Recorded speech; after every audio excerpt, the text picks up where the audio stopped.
Hello, hello, hello, and welcome to another edition of the Big Freakin' Friday Show on the College Football Mafia Network.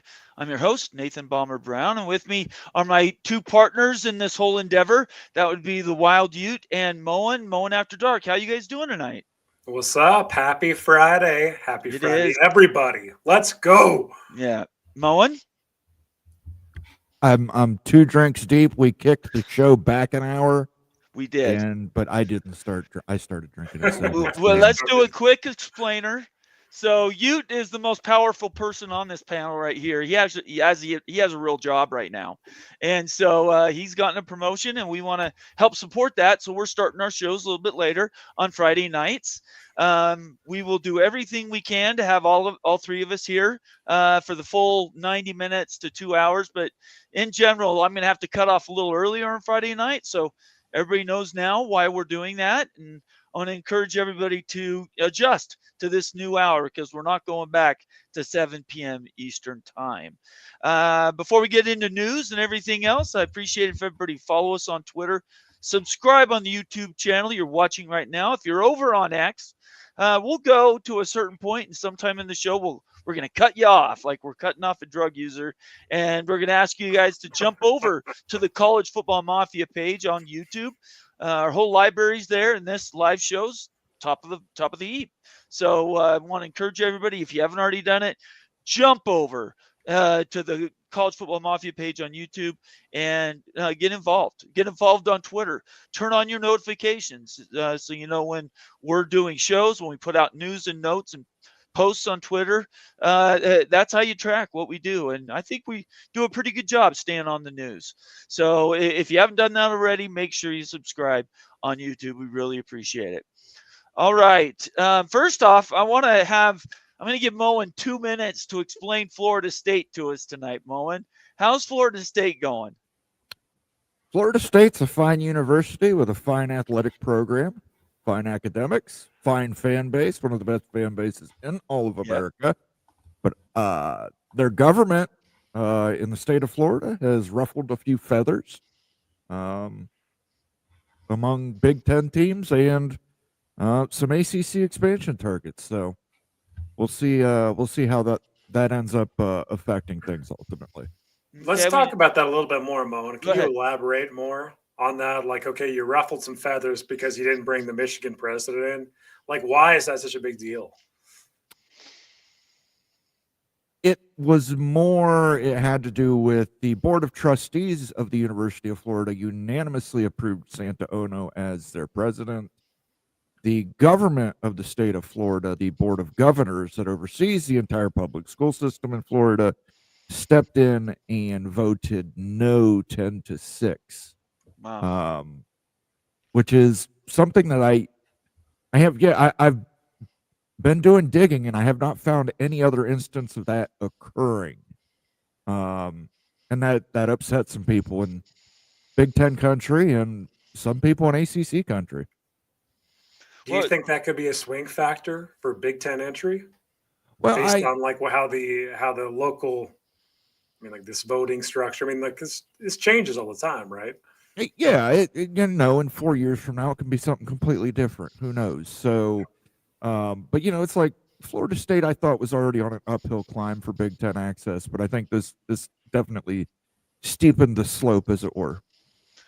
We're not going to get into this tonight, but next week after I get back from vacation, I am going to dive into, it's going to be a retrospective on Clemson's Florida State's legal dispute with the ACC and see if where we are now is actually where we thought they would be a year or two ago.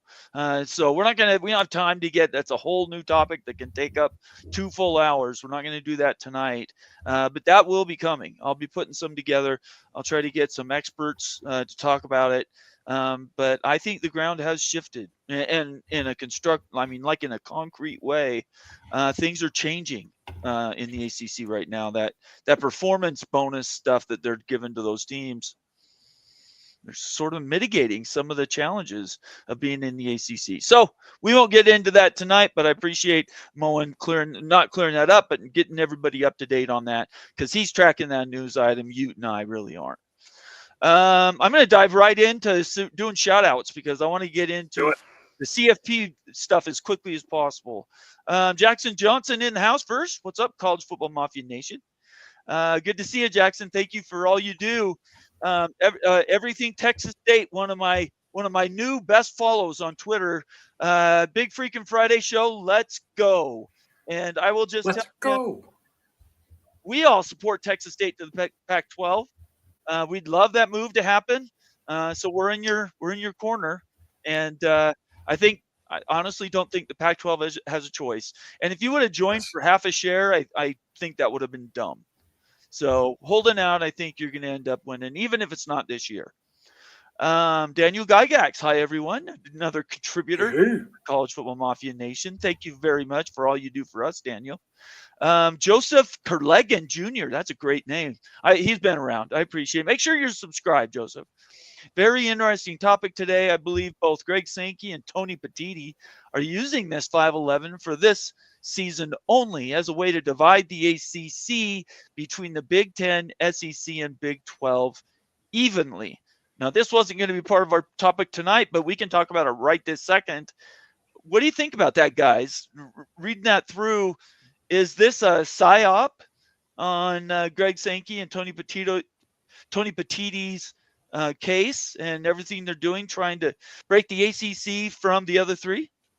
Yeah, well, Petitti's actually wanting a different model. He wants the 4-4-2-2 model. Whatever, yeah. I mean, I just called the 4-4-2-2 for the power, the A4. Right. But, yeah, so if he did indeed get on board, though, like in the near future and stuff, that certainly could happen like this and stuff. It's ultimately, we all know that the ACC sooner or later is going to break.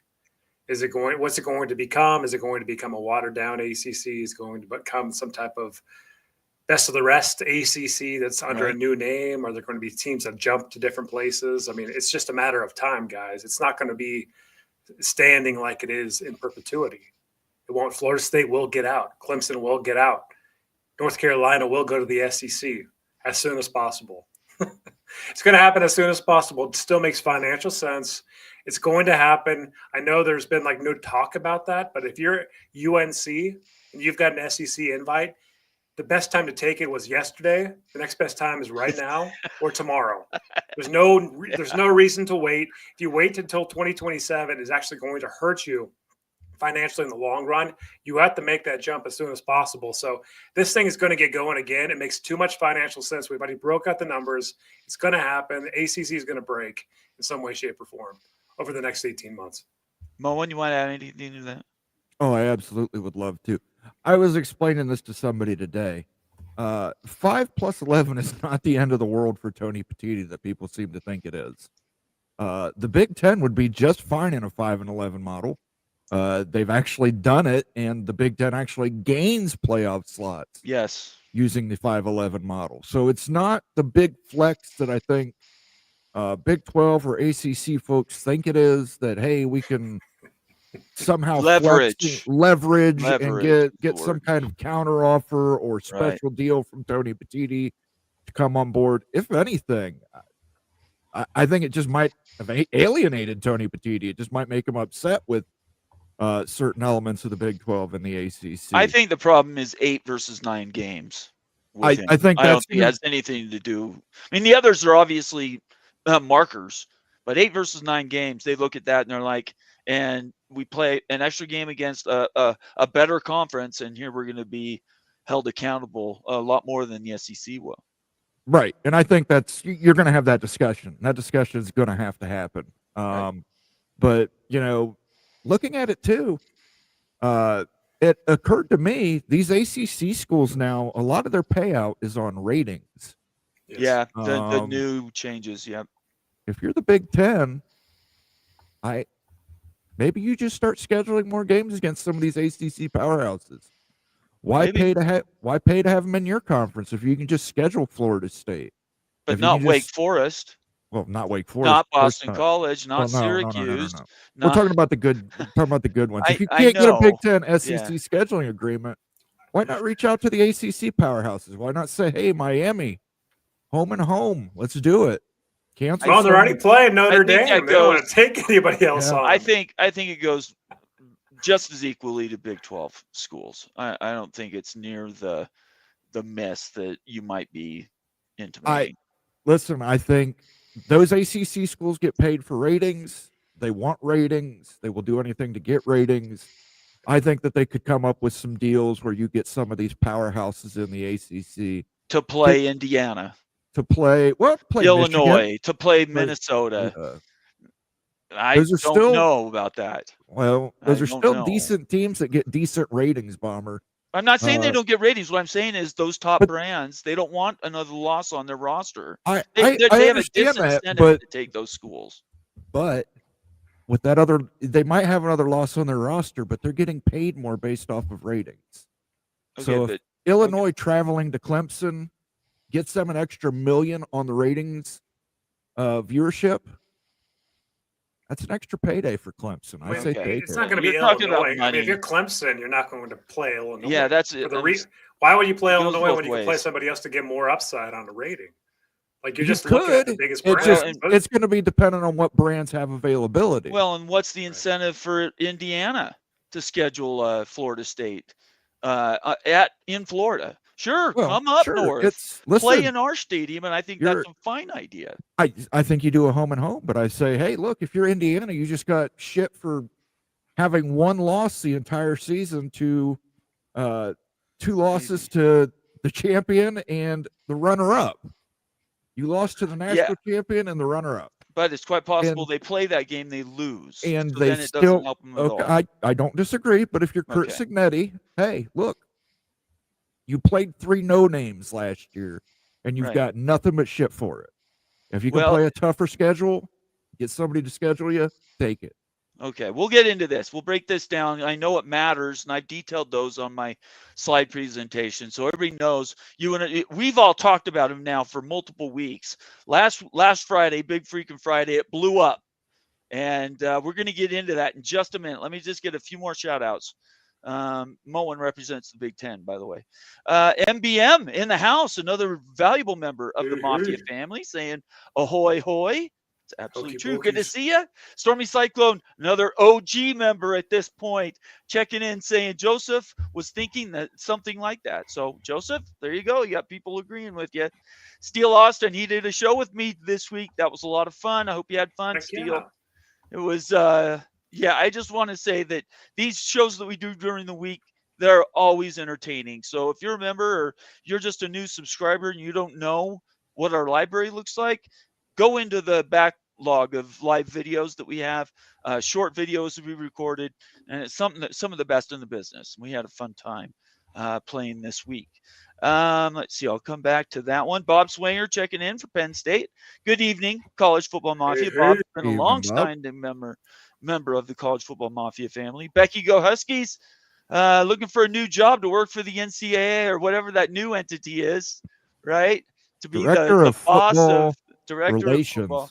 Yeah, Becky's going to apply for that job. So it's good to see you, Becky. Thank you so much. Not only is she a member, she's also a contributing member of the College Football Mafia family.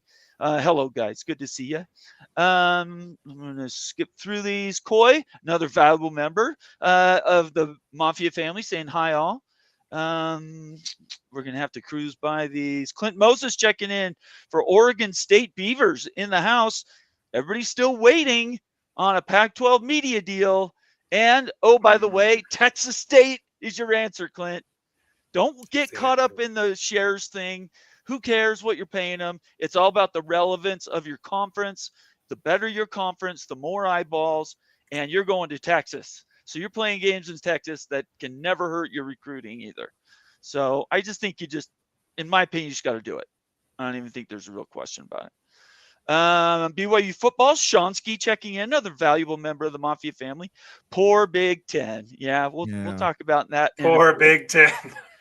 Joe Z checking in, saying all Southeast states are like that. Okay. Not sure what that's returning to. Probably to the Florida State news. Oh, probably. Joe, it's great to see you. Thank you for being here.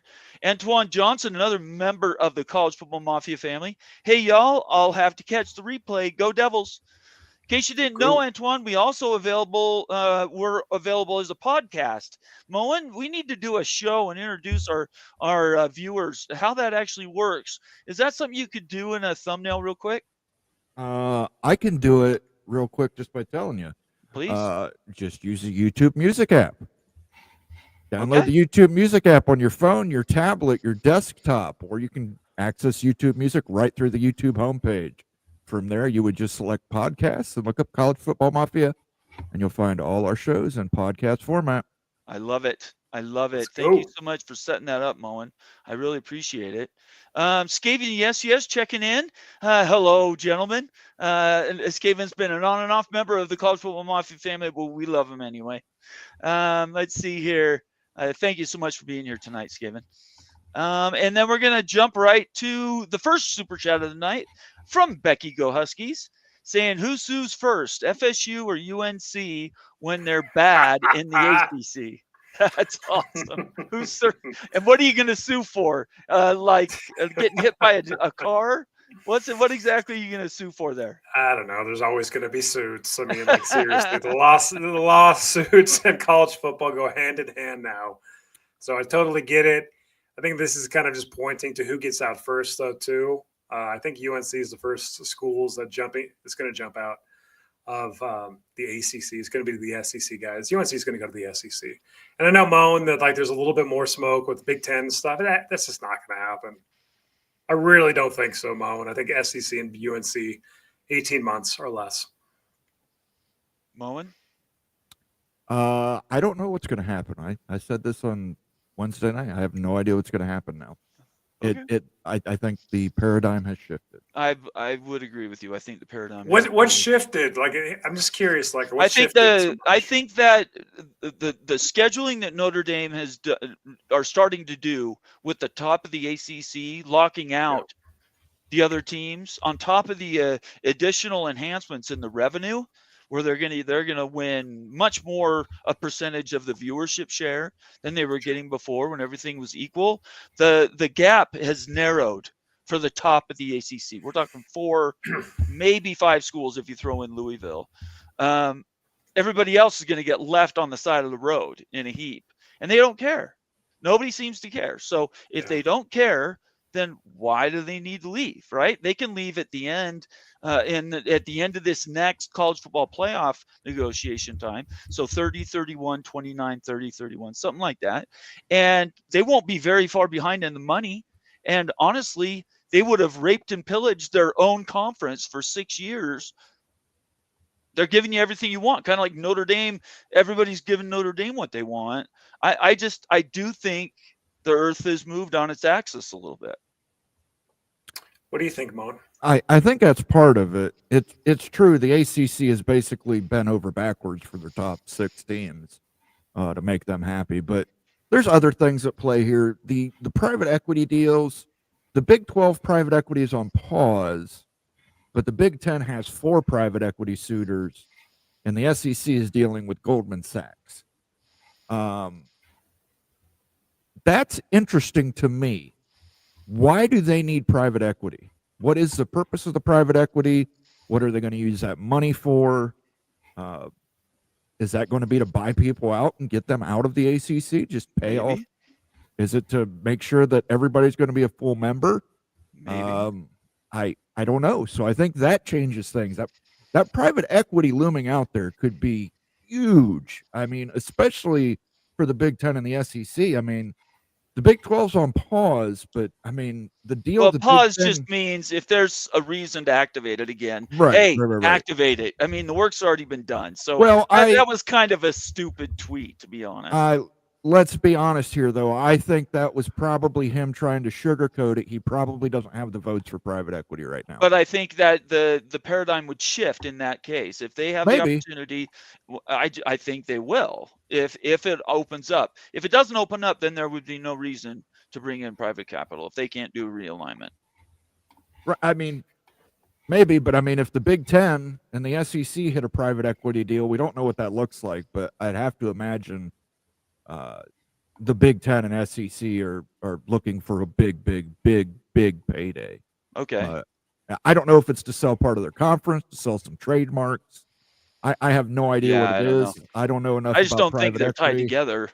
The Big Ten and the SEC are so far ahead, a different universe ahead of the ACC and the Big 12. That gap, conference level, is not going to be made up. So I don't think whatever happens with their private capital, I don't think that does anything to or for the Big 12. I just can't see a reason. Oh, I don't disagree with you. I just, Okay. in terms of realignment, wherever that goes. Yeah, we'll see. Yeah, we'll see what happens for sure. There's only one reason the Big 12 didn't get that private capital deal done is because members didn't agree to it in the long term, guys.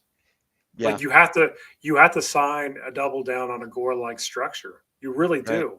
Because a private capital company is not going to establish new revenues and agree to throw all this upfront money if they can't guarantee your biggest brands aren't going to be there in 2 years. So everybody has to double down, and the Big 12 just couldn't get that done. That really, there's nothing else that makes sense. This is a no-brainer other than that. And that is exactly what's going on. Okay. Oh, and by the way, one more thing, clandestine meeting. Yeah, Clandestine well, that's meeting. That could that's change a everything third too. sort of thing hanging out there. That's right. Rock Chalk Jayhawk in the house. Rock Chalk 94, long-standing, I would say at this point, OG member. If you're more than a year hanging around us, you're OG. UNC, Becky, FSU had their fun. That's Just give them a little. And last but not least, this will be the last comment I have. Comment. Last comment I bring up.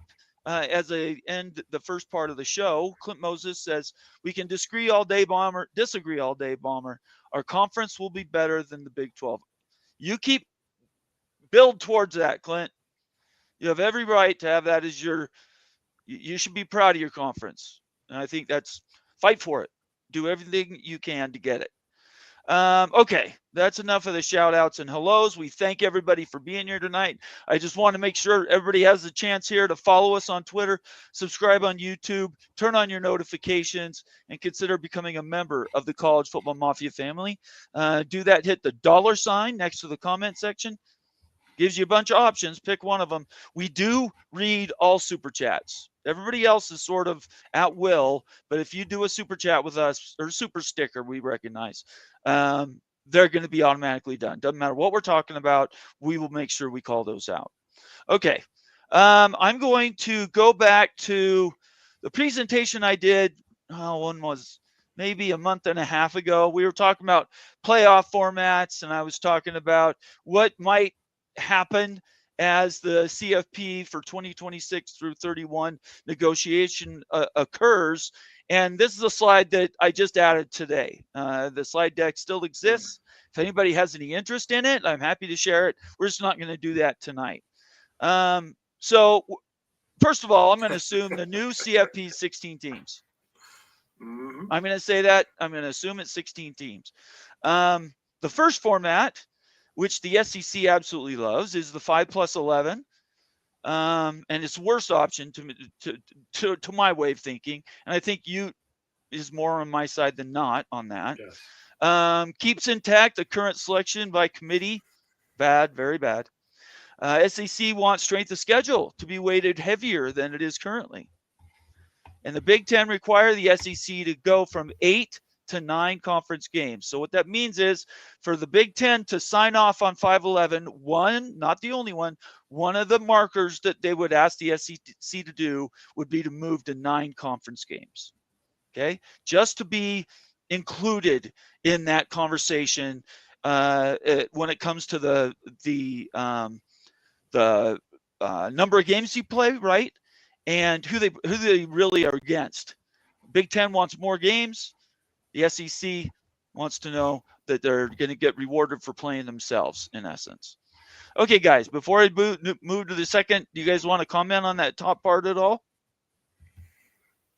Well, the Big Ten, yes, they want SEC to go to 9 conference games, but they don't have enough power themselves to make a 4-4-2-2 structure. They need the SEC's agreement. And so they're going to lose on that. They're going to be sitting at 9 conference games, and the SEC will continue at 8 conference games despite them wanting it.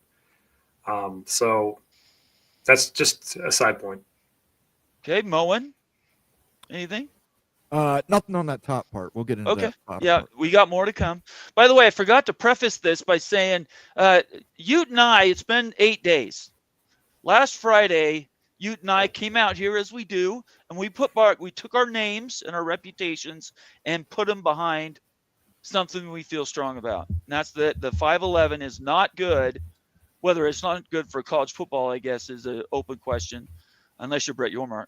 But it's definitely not good for the Big 12. And there's several reasons for that. But I think the one thing that we want to always try to secure is guaranteed access and get as much participation in a college football playoff. And Ute and I can both look in a mirror and really see the detail and understand that in most seasons, the Big 12 is not going to get more than one team in, and that being the champion. So for the last week, I've been on a couple shows. Moen's had shows, whether he's been on somebody else's, I'm not sure. But Ute, I know, has participated in some other forums. We have been getting pilloried. And last I checked, the world still is spinning on its axis. So the last week, we took it. You guys, whether it's you or other people, gave it to us. And yet we still stand where we are. We stand firmly behind those determinations. So let's talk about what we would like to see. And I haven't gone through all of these with Ute, but there are several different options that I want to make sure we call out. So the Big Ten wants guaranteed access for 4 if they can get it. Now the SEC says they're not going to give it to them necessarily, but they would prefer to have the 4-4-2-2 model to get their 4 best teams in the playoff. The SEC is saying, well, I'll give you this if we get that. And the SEC would like to stay at 8 games. They don't want to be held account to play 9 conference games if you're in the autonomous 4. They'd love to stay at 8 because they love those late November non-conference games. When everybody else is out beating each other up, they're playing Fordham and Sisterhood of the Poor and these other places. So that's a problem for perception, right? As long as everybody just bends over for the SEC, that perception is not going to change. Somebody needs to call their bluff. And maybe this is that time. I don't know. We'll talk about that. These are the different options that I've either seen or we've talked about over the past 2 years, okay? There might be more, but these are the ones that I've got. 2-2-2-2. So for the first 4 of all of these are the A4 conferences, right? +1, which is G5 access, and 7. And to qualify for that, Notre Dame would be able to get one of those 7 slots, okay? So in my opinion, that's my favorite. I don't want to give away a bunch of automatic slots, but I think 2 for each conference, autonomous conference, seems really reasonable. What do you guys think about that one? I think that's absolutely a bit pie in the sky for Big 12. Sure it is. Absolutely. You bet it is.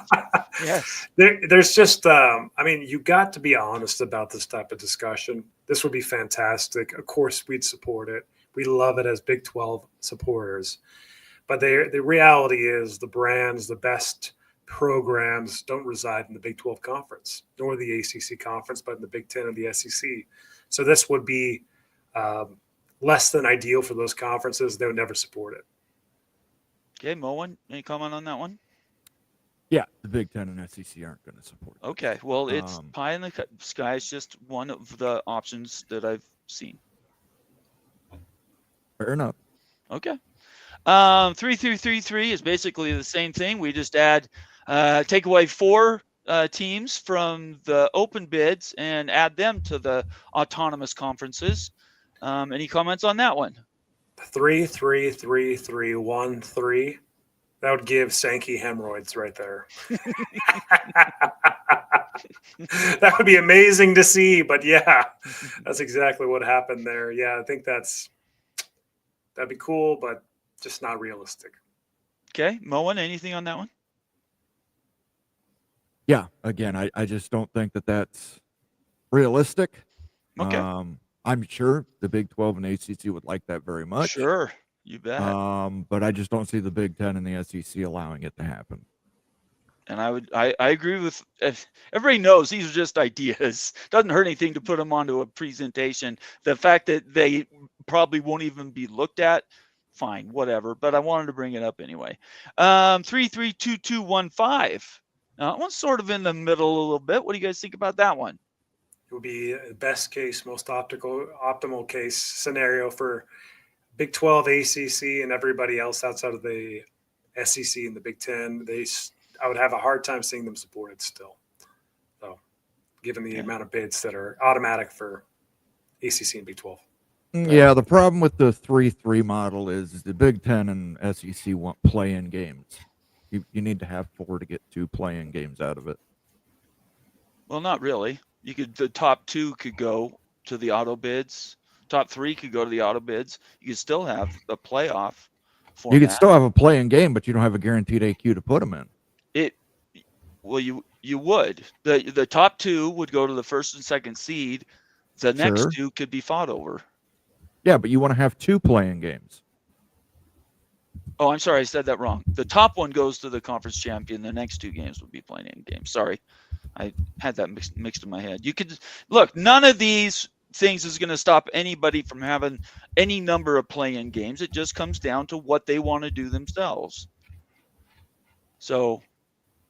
Anyway, it's probably not going to happen. So, 443311. That's the most unlikely. I don't think we have to drum on that one, but I did see that this week on Twitter.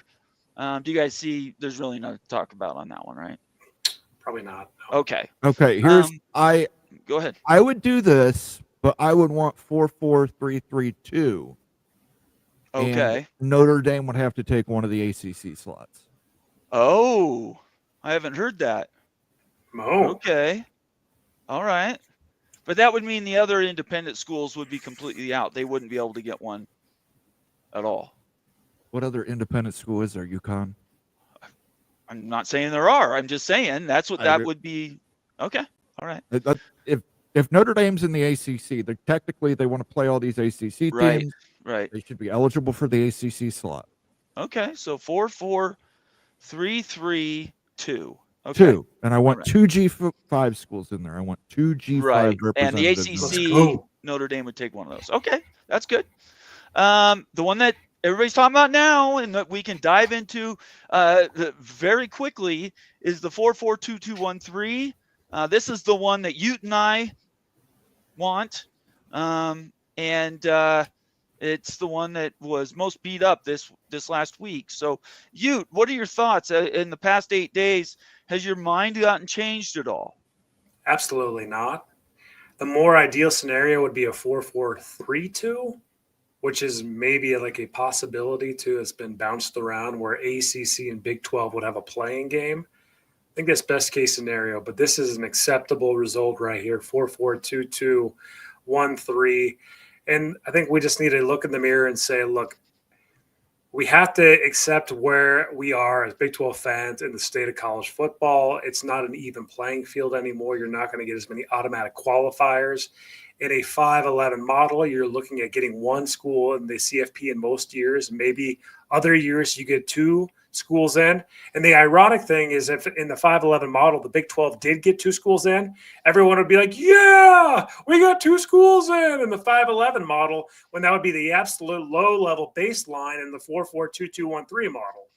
So you just take what you can get right here. You got more chances to win in the playoffs.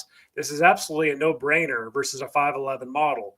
You need to be honest about it. Big 12's not going to get multiple teams in most years.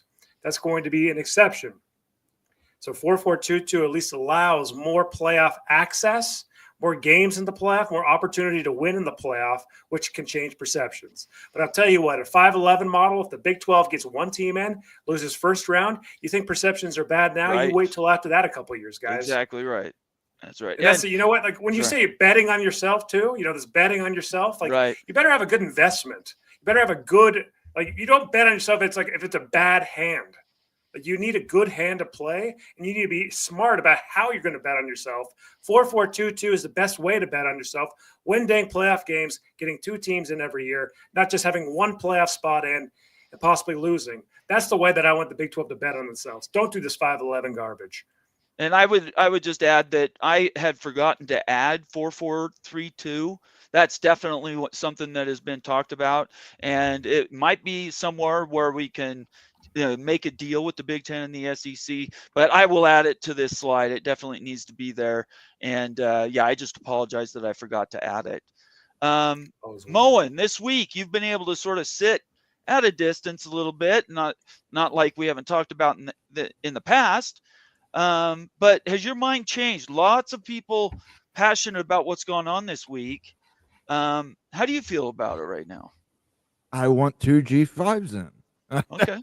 I think I'm the only person out there who is asking for that. Yeah, I didn't. I I want didn't 2 put that on G5s in. I've been watching college football highlights all week.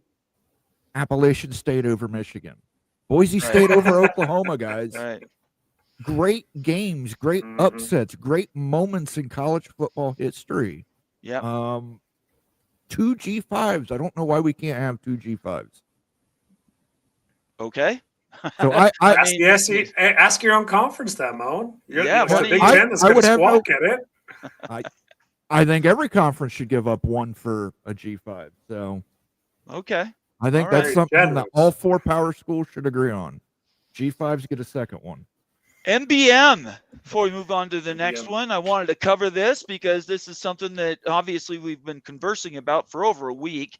MBM, thank you so much first for being a bang-in new member in this year. We really appreciate all that you've done for us, your loyalty, and continuing to come back and help us move our show forward. You're very valuable, and we appreciate you.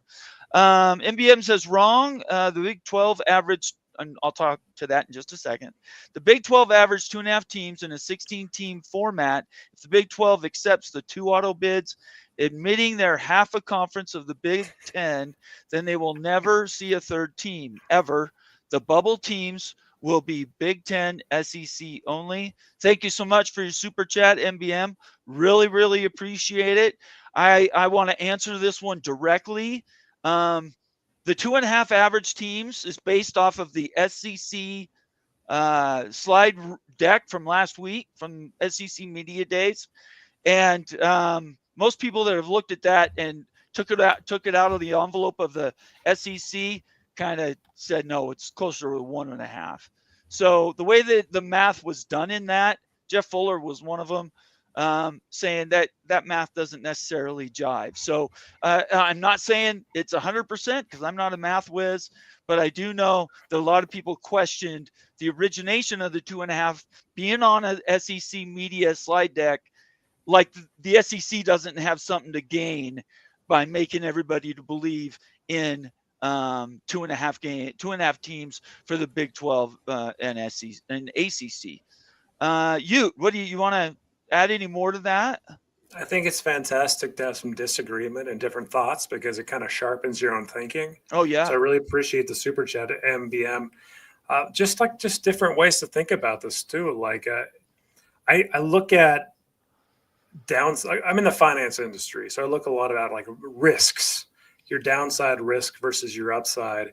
And to me, the downside risk of a 5-11 model is much greater because of the perception risk that you might be taking here if you only get one team in for multiple years and you don't win playoff games.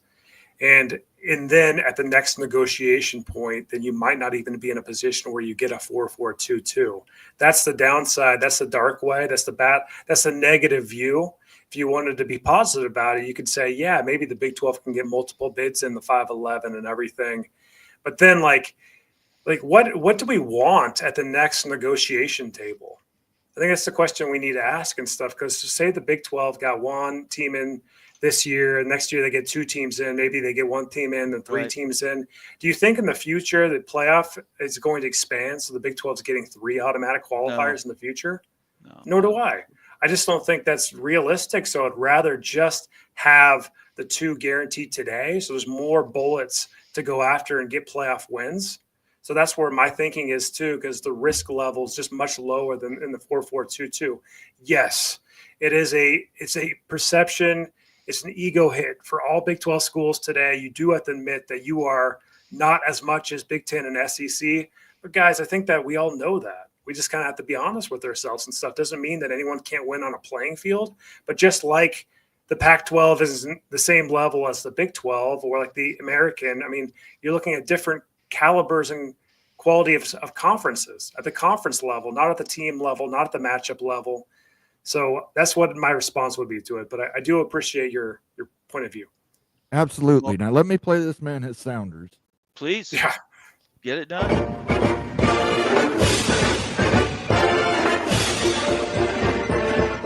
See Jason Watkins' chat. He'll appreciate that. You got that just for him. No, dude, All right. you gotta try it. It makes you feel good. Thank you so much, MBM. We appreciate you, brother. Appreciate Really it, and I appreciate you. want to put a point on there too. Yeah, please. There's a look in 2 years. Why don't we try this for 2 years? In that 2 years, if the Big 12 exceeds in the playoffs or the ACC exceeds in the playoffs, either one, then we can just change it to a 3-3 and get rid of some of those at-larges. So, Moan, what happens if the Big 12 gets one team in the next 2 years and loses in the first round? What happens then? Well, that's what I'm saying. You just put the best case scenario out there. That's not the reality of last year. That's not the reality of the preseason rankings, the FBI rankings. I want to hear the downside. I'm saying use the 4-4-2-2 model, so you would get two Big 12 teams in. Let's do that for 2 years. Yeah. 2 G5 teams in for 2 years. Sure, why not? And then 2 at-large bids with Notre Dame getting one of them because they're Notre Dame and they're guaranteed to get one of them. Yes. And we'll do that for 2 years. Let's do that for 2 years, see how it works out.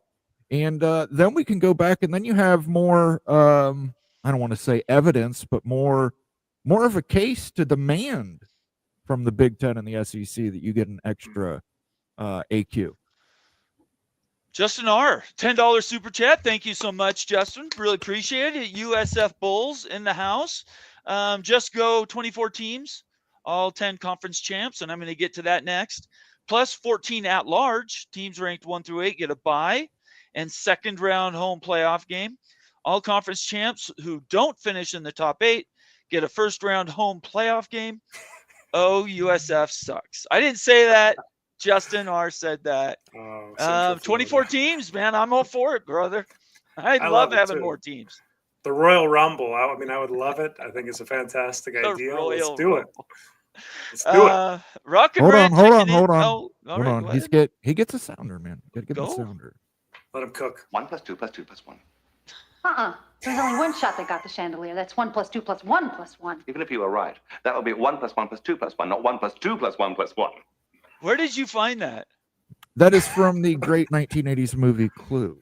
That is fantastic. 1 + 1. Yeah, and if we're talking about the CFP, you need to play that all the time. Thanks again, Justin. We really appreciate you. Rock and Rant checking in. He's a contributor. Helped us out. Keep us on the tracks. We appreciate Rock and Rant and his College Football Express buddy, the Mighty Flow.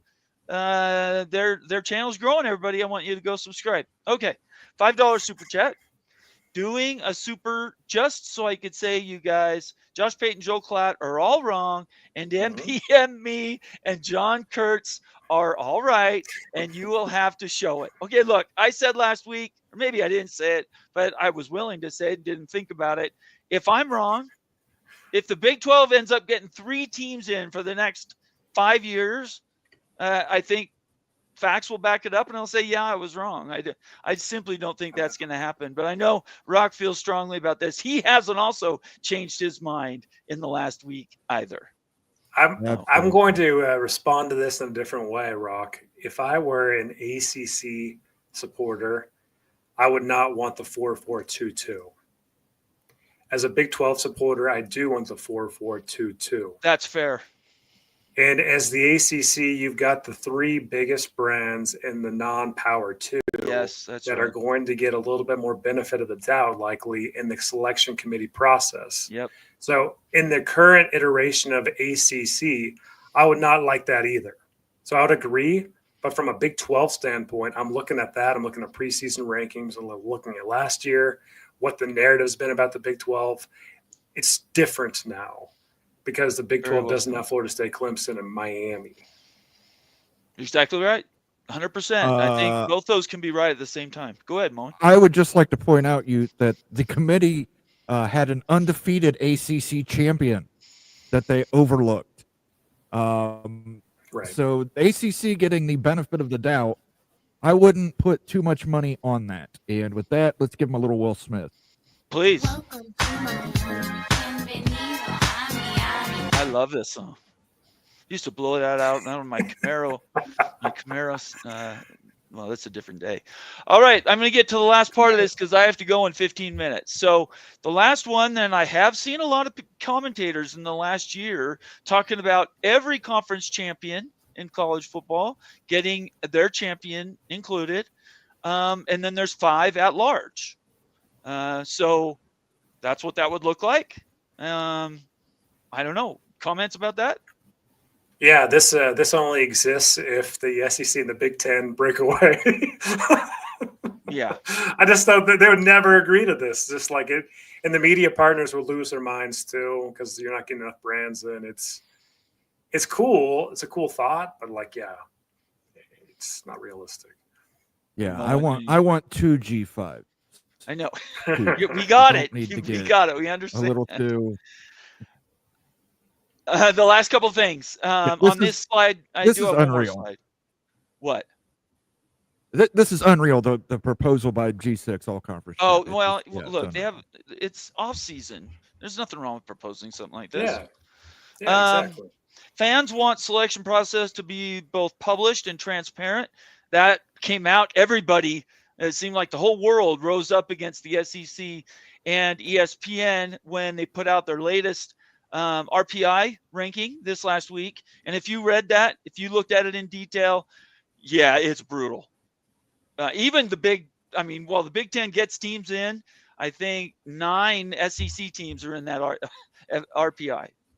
It's RPI, right? Or FPI? I can't remember which Football one it was. Power Yeah, Index. Football Power Index. So it's wrong. Whatever it is, I hate it. So what I propose is that there is no black box. Everybody knows exactly what the selection process is. And you eliminate the reliance on both FPI and RPI. A couple of things you could take out are recruiting rankings. Get rid of those. And you could also, there's other things you take about. Recruiting rankings is probably the biggest one right now because of the disparity that we're going to have, not today, in 4 years between the Big Ten and the SEC. They're going to have so much more money. They're going to be able to buy players left and right, and nobody else will be able to compete. So we need a better picking apparatus. And I have no problem with the BCS as long as the BCS removes a few of these things. And the first one I get rid of is recruiting rankings. It's also a predictive tool. So what happened last year doesn't necessarily determine what's going to happen in the year ahead. Florida State knows that very clearly. And I think it's just something that needs to be amended and changed. What do you guys think about that one? I agree. I think that it would be really awesome to have a BCS level computer system and a selection committee too. So it makes it more of a 50-50, like a human-based thinking on the field than more of like, hey, different data points to look at too. And I think it should be completely transparent, but I don't think it should be 100% BCS or just human. So half and half.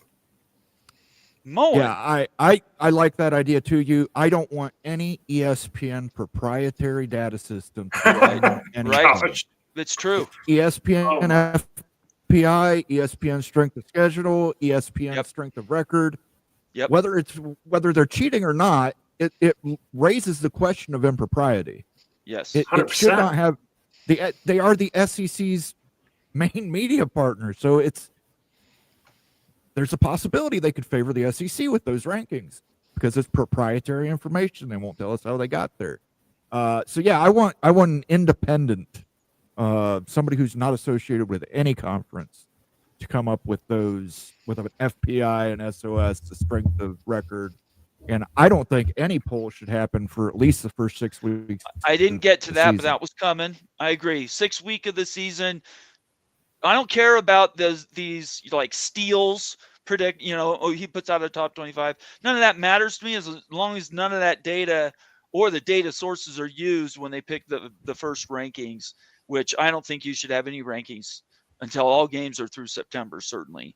It's more based on a time than a number of games. But anyways, so that's something else that we advocate around here. I think we're trying to push for more clear and concise picking, and the CFP committee last year was a joke.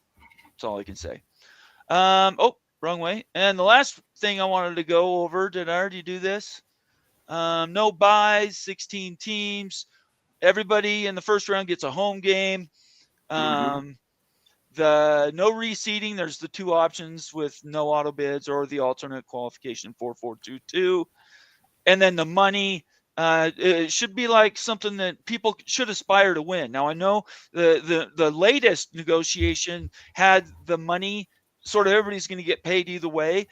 But I did find out, I did some digging on that because I wasn't sure last week. There are rewards for winning games in this new model. It's not all just the canned money. So there is an incentive to win and not just participate. As it should be. Okay. Absolutely. Yeah. Agreed. Yeah. 100%.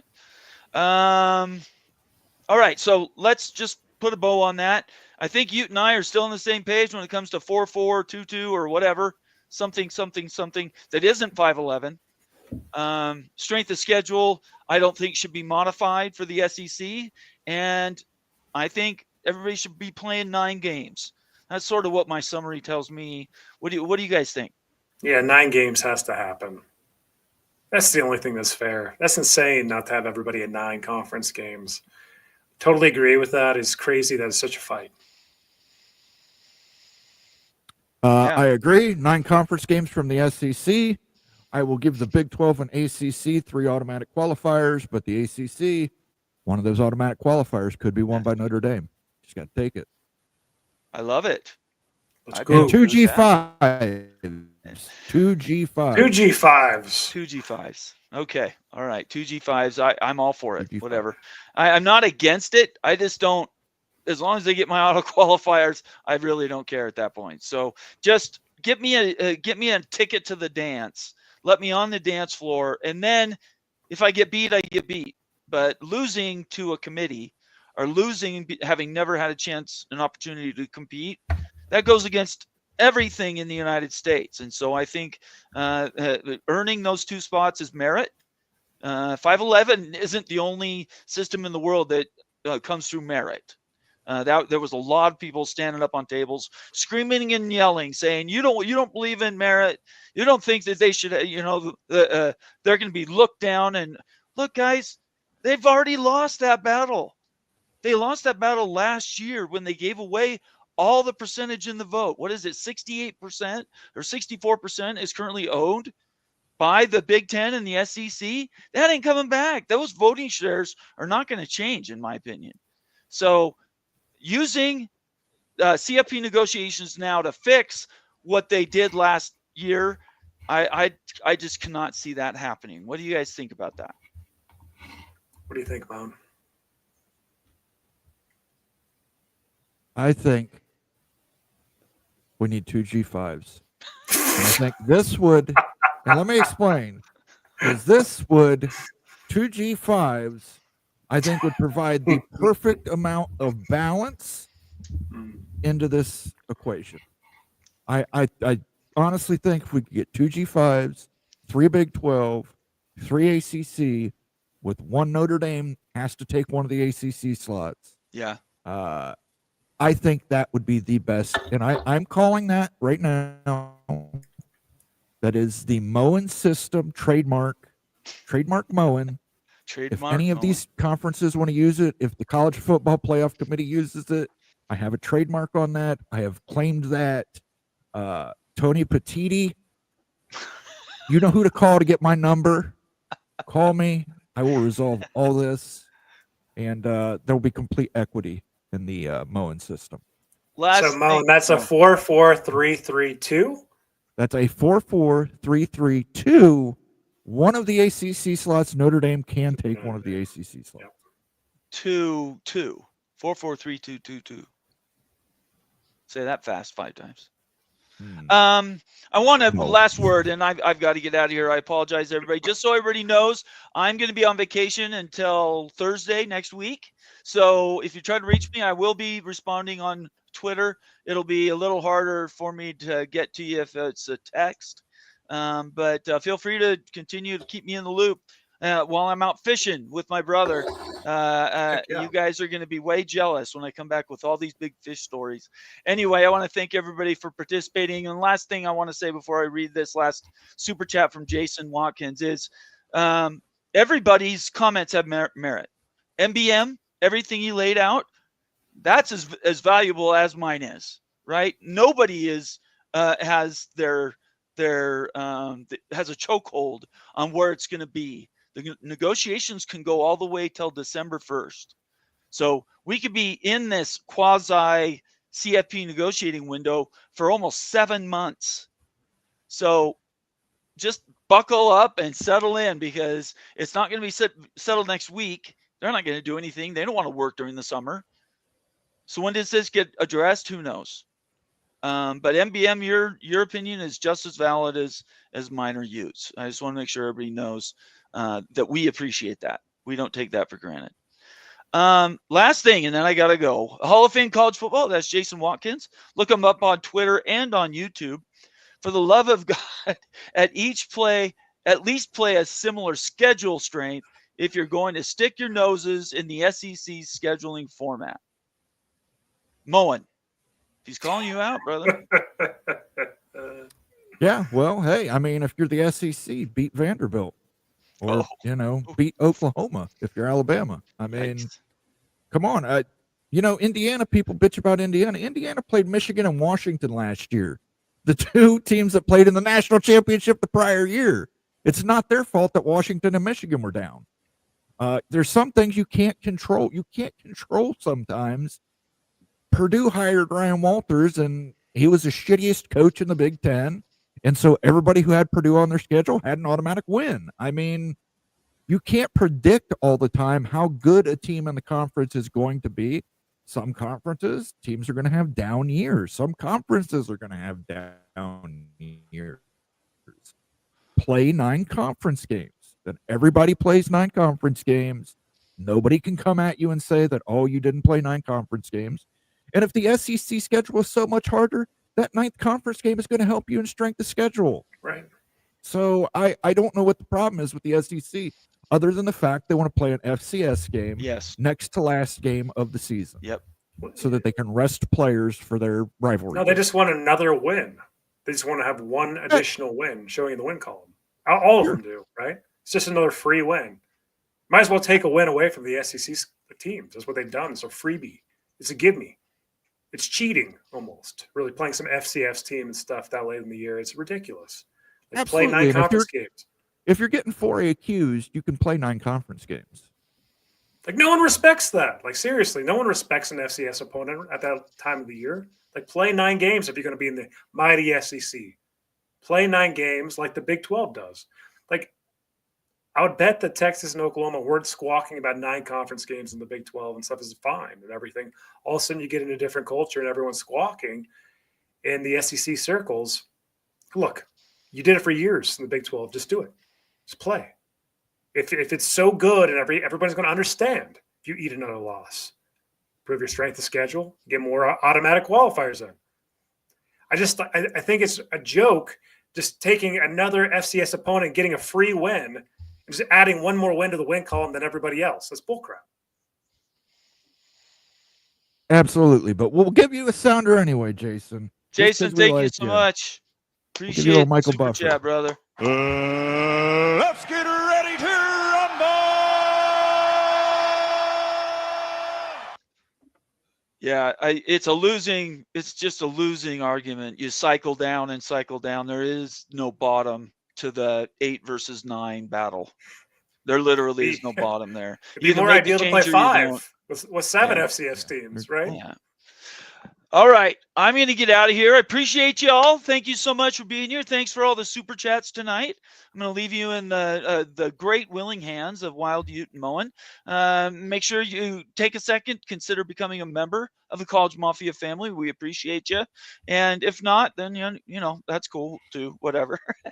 But we appreciate you being around here, every one of you, and I hope everybody has a great and safe weekend. Because boy, is it Father's Day this weekend or next weekend? Next weekend's Father's Day. Okay, well, there we go. Everybody stay out of trouble. We will see you later. Peace out. All right, Moan, go ahead, take it All over. right. Well, let's start with this. Nate said your opinion wasn't any more valuable than his MBM. That's not true. You attached it to a $20 super chat. Yours was definitely more valuable than Nate's. Don't let him tell you otherwise. Thank you for the super chat. I just had to point that out. We're going to get to some comments here. We're going to read some comments here. I'm going to take a button down on my shirt.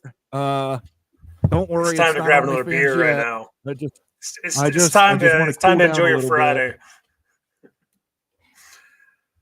Oh, cheers! Spent most of my week working Cheers. on a chicken coop, so I want to kind of relax here, have another cocktail. We're going to get to some comments. By all means, continue to leave comments. Ute is going to highlight them, and we're going to try and get through as many of them as we can. You know, I love to get to the comments. We defer to members' comments first, and then everybody else. So, Stormy Cyclone says Georgia Tech Mafia drank. I always forget if I have Georgia Tech in the special or the Where's that general. Georgia Tech? Yeah. Let's see here. Special. Oh, here it is. Georgia Tech.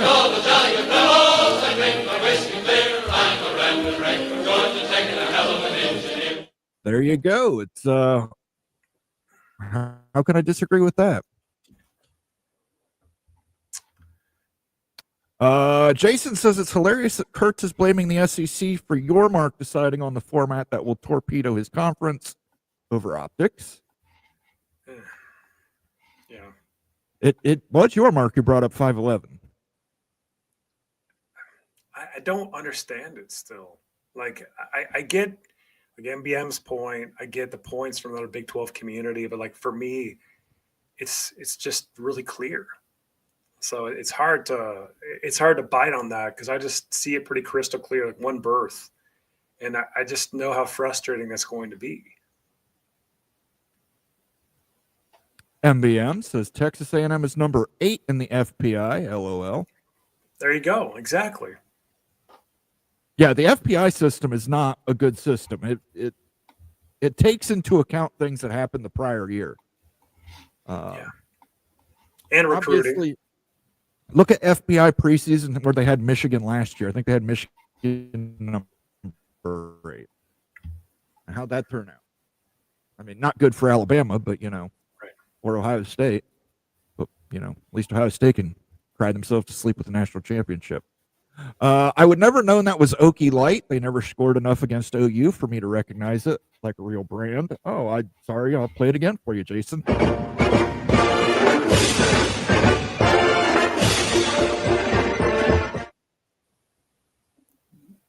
That's Oklahoma State.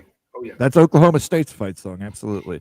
Carla Jenkins, there's a 2028 look in. Yeah, let's try something for 2 years. And if it doesn't work out, it doesn't work out. I mean, obviously I would say no harm, no foul, but yeah, you would get one less AQ, but at least it would help you bolster your argument. I think we can all agree. Well, probably not all of us can agree, but Arizona State probably should have beat Texas last year. Arizona State should have been in the Cotton Bowl playing against Ohio State, but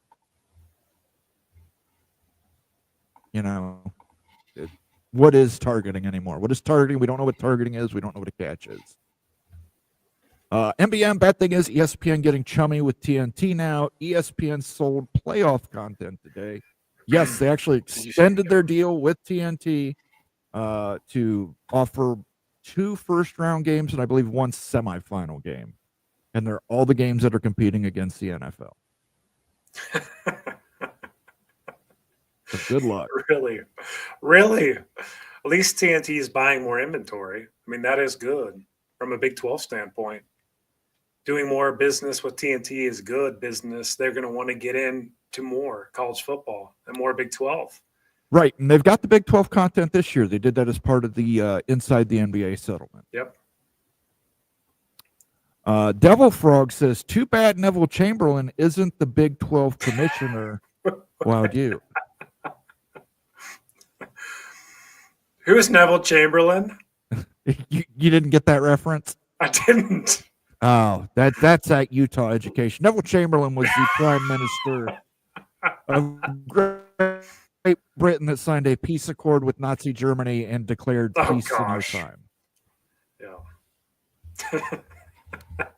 Yeah. Mullen, are the Big Ten and SEC willing to pay twice the amount for the House settlement for 2 years? No. Are the Big 12 and the ACC prepared to pay them more of the NCAA tournament credits? Obviously, Utah fans want to kill the Big 12. None of them can be trusted to have the Big 12's interest at heart. Well, Devil Frog, I would like to hear why you think the 5-11 model is better for Big 12, not just today, but in the long term. What Big 12 school do you think is going to emerge and win playoff games to change the narrative with possibly just one bullet in the holster here in a 16-team scenario? And what evidence do you have that we're going to get multiple teams in? And again, I'm going to go back to my original thought that if the Big 12 did get 2 teams in the 5-11 scenario, it would be a celebration. Ironically, it'd be a celebration because the Big 12 would get an at-large spot, whereas that would be the worst-case baseline in a 4-4-2-2. That's the irony of this whole thing to me.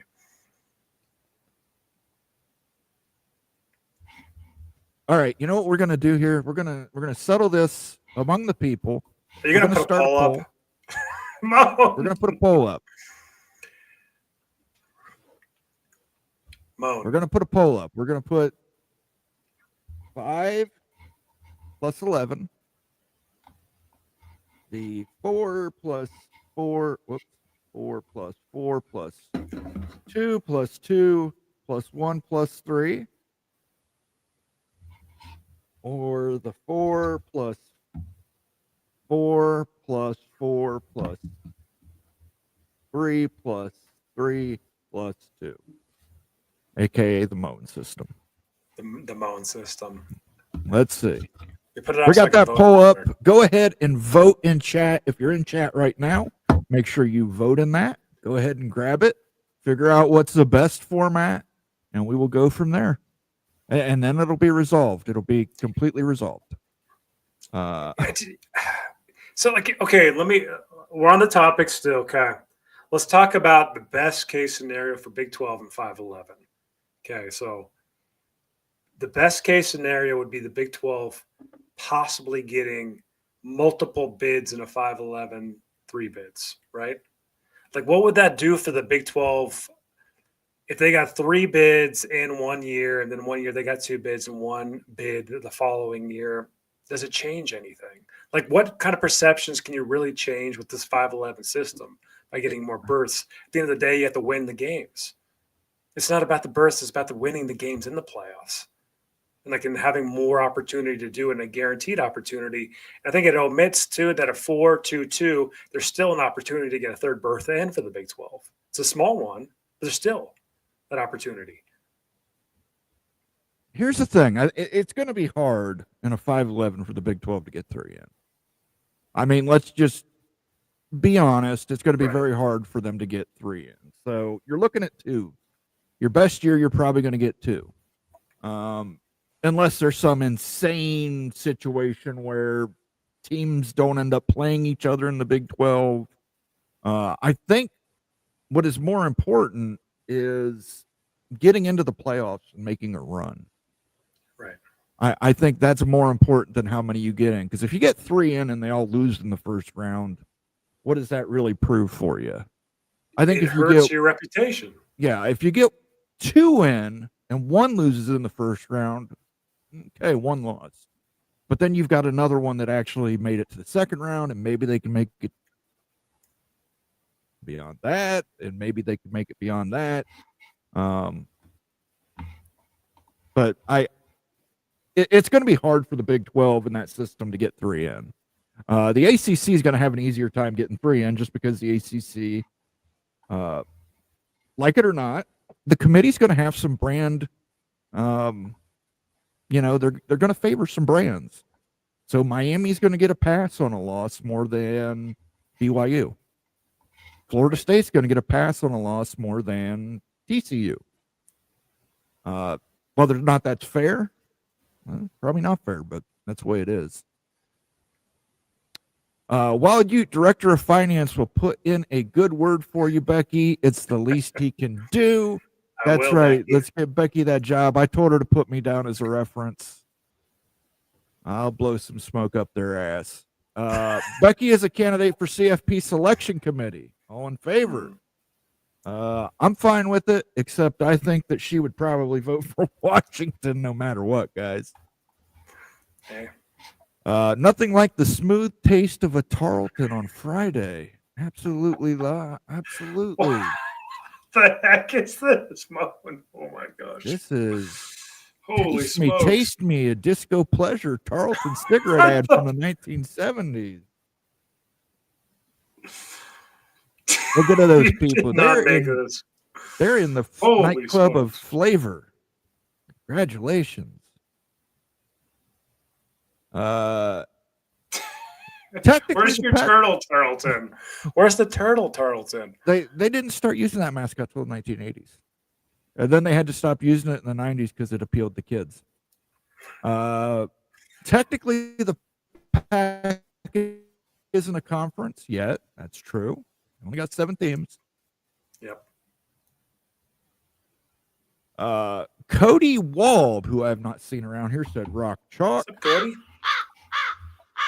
Good to see you, Cody. Make sure if it's your first time watching, you like and subscribe. Give us the likes. Give us the subscriptions. Tell your friends. Tell your neighbors. Just don't tell them where we live. Carla Jenkins says, we know Sankey is janky with the dubious Canva PowerPoint. Yeah, that was a little cheesy, that PowerPoint presentation by Greg Sankey. Come on, you guys make enough money, you can hire somebody to do a little better job there, guys, and some intern. Go Huskies. Haven't seen you around here before. Welcome. Make sure you give us a like and a subscribe. Sankey included the University of Texas and Oklahoma in the Big 12 from the years they were in the conference.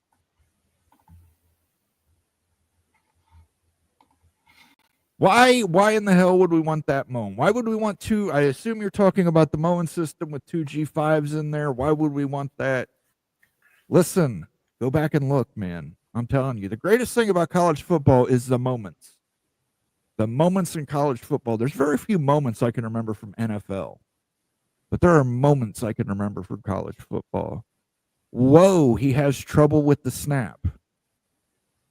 Iconic. A G5 team knocking off, a G5 getting in at number 13 and knocking off a number 4.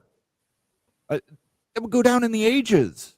It would, I mean, just look at, just Google on YouTube.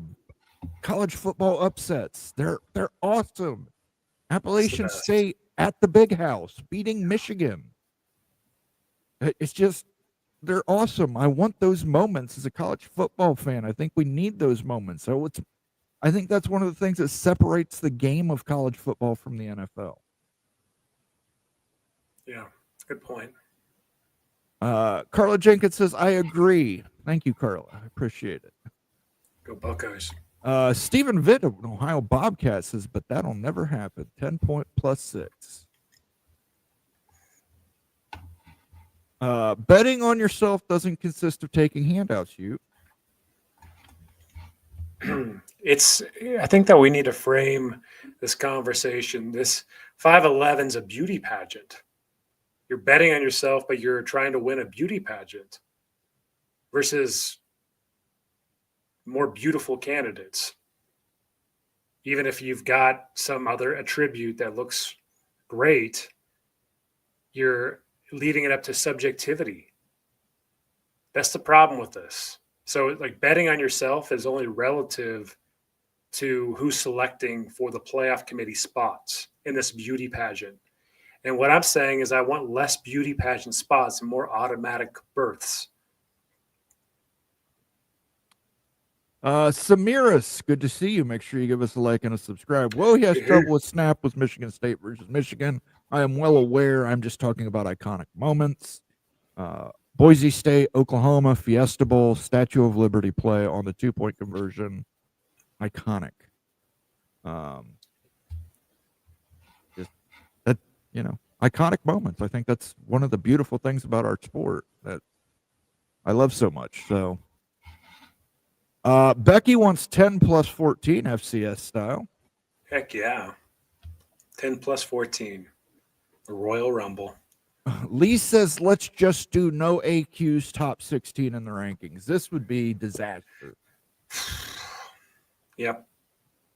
This would be disaster. The Big 12 might get one in, but unfortunately, the ACC, the SEC, and the Big 10 are all going to get a bump from the committee.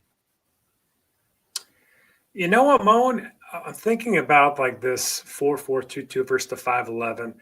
I do have some bias going to disclose because in the Pac-12 era, there were so many years the Pac-12 didn't get a college football playoff team in the 4-team era that destroyed the brand of that conference. And I saw what it did on the back end on the negative side of that. And I'm concerned that the Big 12 would run into a similar situation in a 16-team model under the 5-11. That's probably why I do think the way I do with the 4-4-2-2.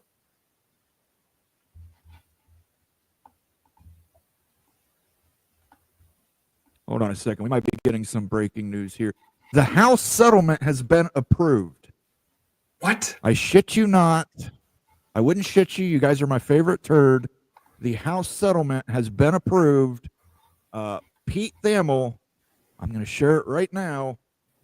The House settlement has been approved. I might need to zoom in there. Where is the zoom feature on this damn browser? There it is. Let's go. Judge Wilkin has granted final approval to the House settlement. Let's go. There we go. It happened. It happened. It was a Friday night news dump at 9:16 p.m. East, 6:16 on the West Coast. Holy smokes. Let me see if we've got. Let me see. Well, if I could figure out how to do this. Apparently we don't have any more members. We don't have any more memberships to give away. I can't give away any more memberships, guys. So I was going to give away some memberships on that, but here you go. House settlement has been approved. Judge Wilkin grants final approval to the House. Let's settlement. dig into this, Moan. Yeah, we got to get more details on this. Well, this was 11 seconds ago from Pete Thamel, so we'll see what comes up. Let's just keep following Pete. Pete seems to have the news. He's senior writer for ESPN. Let's see. The settlement agreement here reflects compromises that were made in light of those legal precedents, which demonstrate the success at trial can mean that student athlete compensation restrictions may be lessened but not eliminated. Despite some compromises, the settlement agreement nevertheless will result in extraordinary relief for members of the settlement class. If approved, it would permit levels and types of student athlete compensation that have never been permitted in the history of college sports, while also very generously compensating Division I student athletes who have suffered past harm. Favorable, as only a very small fraction of them have opted or objected. The court will therefore grant final approval of the settlement agreement for the reasons below. Wow. Wow, there you go. It's official. The House settlement has happened, guys. The Holy clearinghouse is, I believe they said that they have the Deloitte clearinghouse set up in 3 days after. I don't know how the weekend's going to affect that, but Now it's time to get that sucker in right now. Start regulating that crap. Yeah, you have to wonder what's going to happen this weekend. people trying to get it in before that clearinghouse opens. Better make those deals NIL, now, right? You better make those NIL deals now. Wow, I'd be watching On 3 and 24/7 to see people shutting down recruitment and all that stuff going on. But MBM has gifted 10 memberships to the College Football Mafia. Hot damn.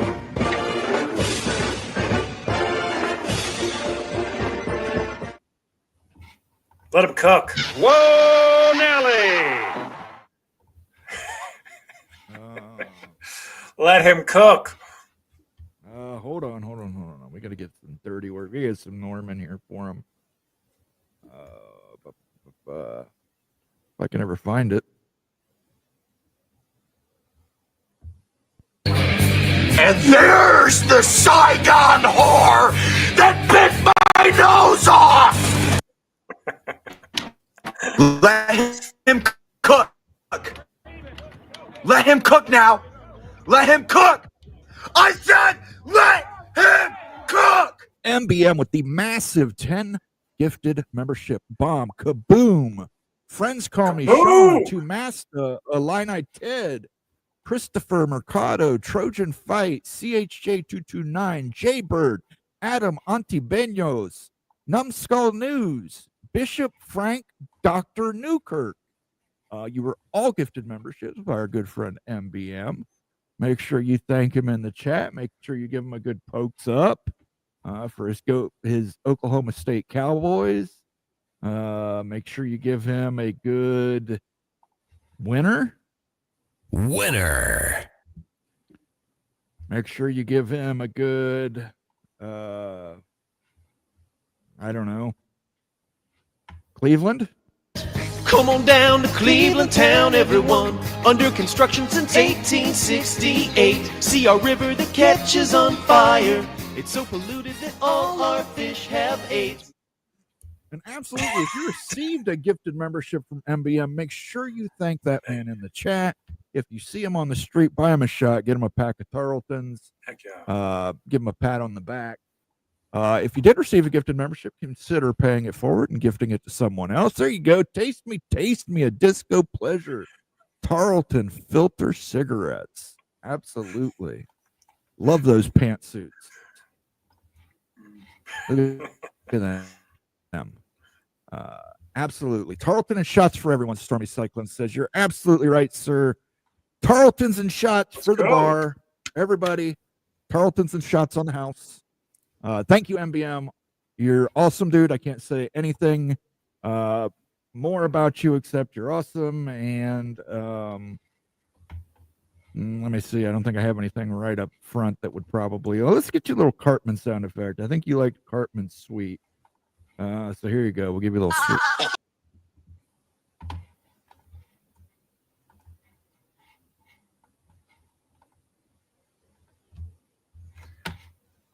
We lost Moan, so we're going to be talking about something else here. Well, Moan's out and coming back in here. We're going to talk about one thing that we needed to get to earlier, okay? Moan, just quick second, just 1 sec, okay? So these payouts. So there's a comment earlier that the Big Ten payouts are actually the same as ACC payouts. I just want to illustrate to everybody really quick. This was bugging me a lot earlier in the show and stuff, that Miami's expected payouts over the next 8 to 10 years. You can see like the cash flows that are coming from media distributions here. Just look at this, okay? So the ACC is going to be paying out $52 to $62 million over the next 10 years, whereas the Big Ten will be paying out $94 to $130 million approximately. So just to give everybody a heads up, I wanted to answer that question earlier that was brought up. The ACC payouts, even if you have brand initiative, are nowhere close to the Big Ten payouts. It's not even close. That should be no reason to stay in the ACC, and that's not going to be a reason to stay in the ACC too. Moan, welcome back.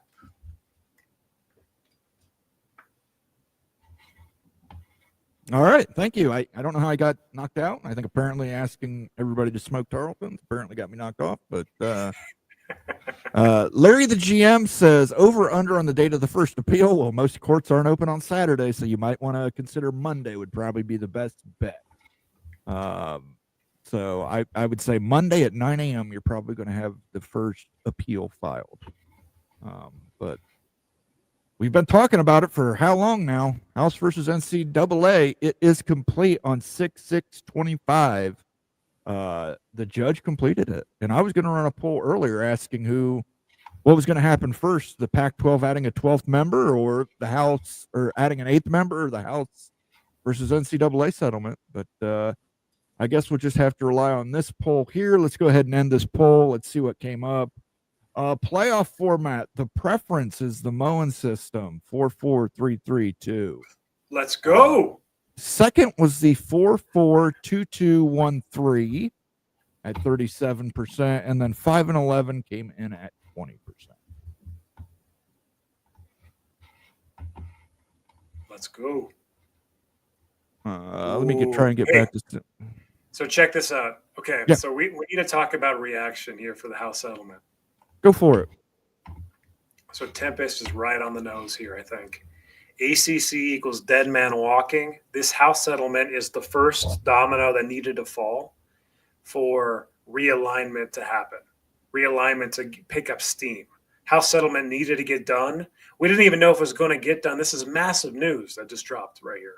It's done. The clearinghouse is coming into play and stuff. There's more stability across the college football landscape. You know what to expect now. There's always going to be lawsuits. Lawsuits are given. It's going to happen. We know that's going to happen still. I think there's more stability now at this moment than there was 5-10 minutes ago. And that means that the SEC and the Big Ten can now look at expanding again, consider expanding again. So the ACC right now is on less stable footing than they were 5 minutes ago. Great point. And we talked about it earlier, the private equity deal for the Big Ten and the SEC. Does this push this through? Does the SEC, or does it bring it forward at least? Let the Big Ten decide how they want to handle it? Just stunning, of course. This is it nuts. Comes out at like 6 p.m. West Coast time. It comes out. It's put out there. So I'm just looking through Twitter. You're right. All these different, everybody's going nuts now. The House settlement's been approved. The Rock is saying finally. The power conferences, according to Ross Dellinger 53 seconds ago, power conference leaders are targeting a Major League Baseball executive to be CEO of the new enforcement entity, the College Sports Commission. Sources tell Yahoo Sports. Brian Seeley, a former assistant U.S. attorney and Major League Baseball's VP of investigations, is the preferred candidate for the CEO role. So they've already got their guy lined up, it appears. Brian Seeley. I'd be interested to know. I don't have time to look into it now, but if he was involved in the Astros cheating scandal, if he was the one who handled that. MBM says we need an infallible Puxatawny Phil type selection process. I don't know. You might get some complaints from Badgers that you have a giant gopher making predictions, MBM. Let's see. Holy cow. Hey, there's an On3 article here. We need to pull this up, Moan. Okay. Here, let me share a screen here. I have no idea what this is going to read and everything. This is huge news, though, y'all.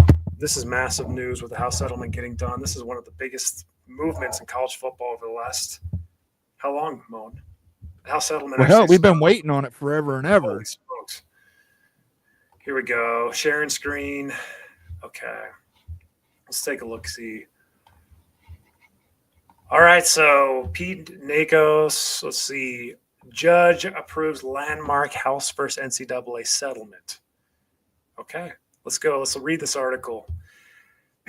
59 months after the initial class action House versus NCAA suit was filed, it has been resolved. U.S. District Judge Claudia Wilkin approved the House settlement on Friday, marking a landmark decision in the history of college sports. Let's go. Since the NCAA was founded in 1906, institutions have never directly paid athletes. That will now change with the settlement ushering in revenue share era of college sports beginning July 1st. July 1st. That's the one date to note here. So we're looking at less than a month, right? So we're in June 6th, July 1st. Schools will be able to share $20.5 million with athletes, with football expected to receive 75%, followed by men's basketball 15%, women's basketball 5%, and the remaining sports 5%. The amount shared in revenue will increase annually. That's interesting too, Moan. Did you know that this rev share gets It's based on a percent. It's almost like inflation, an adjustment for inflation. Here we'll read one or two more paragraphs, then we'll just go in and get some dialogue, get your thoughts too. Instead of facing $20 billion in back damages, the NCAA and Power 5 conferences signed off on a 10-year settlement agreement that includes $2.8 billion in back damages. The NCAA is responsible for paying the amount over the next decade, $277 million annually. Dang, that's a lot cheaper than what it could have been. Seriously, if you're paying a $20 billion back damages settlement cost. Roughly 60% will come from a reduction in distribution to institutions. The NCAA is tasked with closing the other 40%, which will come through reduced operating expenses. Some of the top athletes in recent memory will make millions. Yes, we know that actually with NIL, also paired with revenue sharing too. They're going to be making even more money. And then here's the last thing we'll read before we get some reaction here. The settlement also imposed new restrictions on college sports.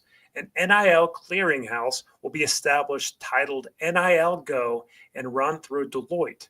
Deloitte is one of the biggest accounting firms in the U.S., very respected. All third-party NIL deals of $600 or more must be approved by the clearinghouse. If not approved, the settlement says a new third-party arbiter could deem athletes ineligible or result in a school being fined. In a gathering at the ACC spring meetings last week, Deloitte officials reportedly shared that 70% of past deals from NIL collectives would have been denied. See ya. Pay for play. No, that's not going to work in their black box for Deloitte here. While 90% of past deals from public companies would have been approved, what that means, get deals from real companies, from public companies that actually can show you out there to the real markets and earn money from your name, image, likeness, not a car dealership. So this is huge news. What do you think about this, Moan? It's massive. Hey, listen, this is I feel that it gets watered down a little bit because we say it a little too much, but this is literally a game changer. Yes. This is a game changer in private equity. This is a game changer in realignment. This is a game changer in the playoff format. Everybody was everybody's opinion is going to be different on Monday based on the fact that this got pushed in. Teams are now looking at a $20.5 million hole. Yes. In their athletic department revenue. How is that hole going to be fixed up? Do you cut costs? Do you cut scholarships? Do you cut players? We already know they're trimming the roster limits down. The roster limit is coming down in football, but who else would I mentioned it last week when we talked about the playoff format. Hey, coaching salaries are going to have to probably come down. Coaching salaries or coaching staff, strength and conditioning people. Really? That the coaching salaries are going to come down just because of these? You've got to come up with the money somewhere. The most unpopular thing you could do is cut scholarships. Cut scholarships to athletes, cut sports, take sports down to club level. Those are going to be the most unpopular things. Yeah. And it's going to be hard to justify that when you've got coaches. In a lot of states, the head coach, like Ohio State, the highest paid employee in the state of Ohio is Brian Day. Yes. Same thing in Utah. Yeah. And I'm sure the same thing's true in South Carolina with Clemson and LSU with Brian Kelly and Florida. Mike Norvell, I came up with some way to fill that hole. One is to increase revenue. Two is to cut costs. So how do you increase revenue? Well, if you're the Big Ten and the SEC, you've got that scheduling agreement that's out there. If you're the SEC, we talked about it already tonight. 9 conference games for the SEC. They can sell that to ESPN to make some money. Yes. They can make up some of that money that's in that $20.5 million hole by selling that to ESPN. Now it becomes, hey, yeah, we don't want to play a 9th conference game, but if that can cover, I don't know, 12, 13, 14 million of that hole for our universities, we might have to play that 9th conference game.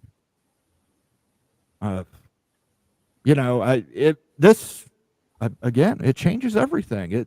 You have to look at things through a completely different spectrum at this point. We got a super chat here from Caleb Ramirez. What's up, Caleb? How you doing? Caleb Ramirez, a Buckeye. Yeah. How you Give doing? that where's Brutus? Well, a little Brutus dance right there for you. Let's hide that. Let's hide that. Look at Brutus dancing. I don't have an Ohio State song on here, but I'll give you this.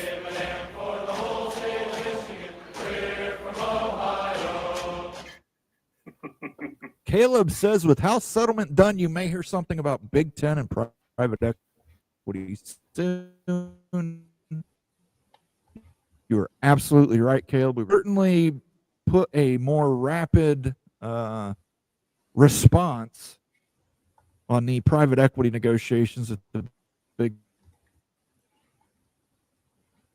Ten and the SEC have been Big 12. And, there's been rumors that ACC schools, individual schools have been out there looking at the private equity games. So this could be,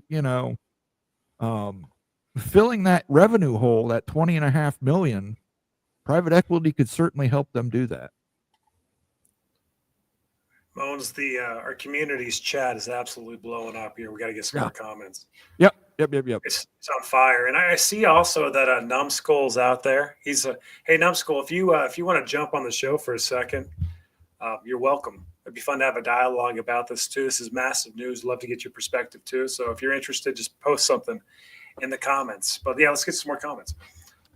Daniel Gygax says the Moen playoff system is sponsored by Tarleton. Absolutely. They've got deep pockets there in tobacco country.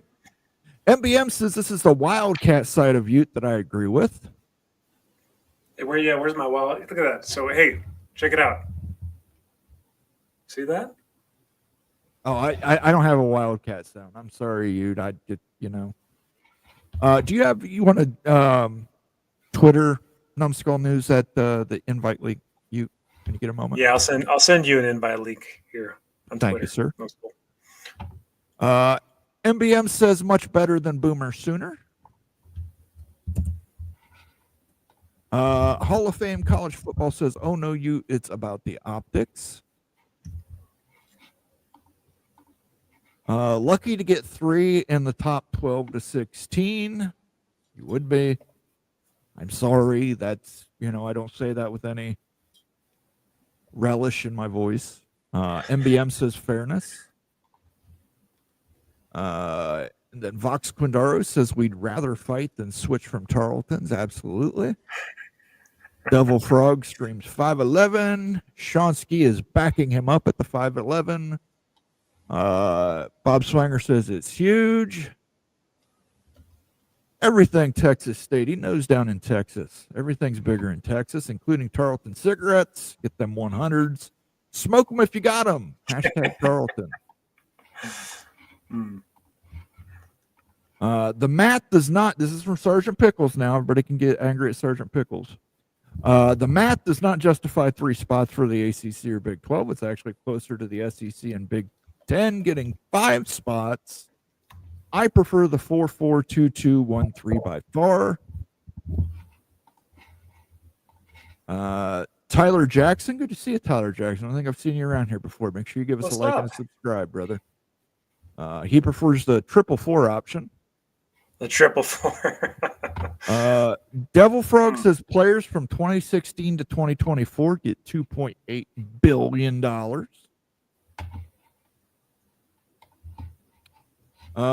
Let's see. Steel Austin says I haven't. Where's that? Where's the Grim Let's do the Grim Reaper. It is going to be. Let me see. Which Reaper dance do we want to do? The Reaper dance, don't we? There you go. There's the Grim Reaper. He is dancing over the days when college football players could not be paid by the university directly.